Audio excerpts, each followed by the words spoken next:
أنا تصريح ما نايمش كل الستات، تصريح من الفنانة هدي كرم. احنا فجأة لقيناها هي ازدادت جمالا وصغرت حوالي 20 سنة.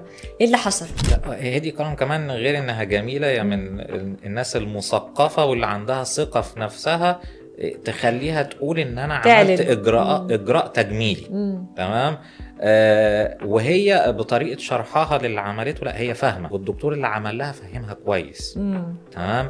ان فعلا بتوصل الواحد لمرحلة ان الفيلر والبوتوكس مش هيدوا النتيجة اللي انت عايزها. هي عملت بقى العملية فيلر؟ ما هي ما عملتش كده، هي لا، عملت هي حاجة ما إيه؟ عملتش فيلر. انا لما بلاقي ان الفيلر لو حقنته مش هيديني النتيجة المطلوبة، او هحتاج احقن كميات كبيرة ومش هيبقى برضو النتيجة زي ما انا عايز، يبقى الخطوة اللي بعدها تدخل جراحي، عشان الواحد يعني يجيب من الاخر. يعني تدخل جراحي اللي هو بتبقى عملية شد وجه جراحي وشد رقبة. العملية دي ممكن تتعمل ببنج موضعي، لو العيان متعاون ممكن تتعمل ببنج موضعي، بس النتائج بتاعتها بتبقى جميلة.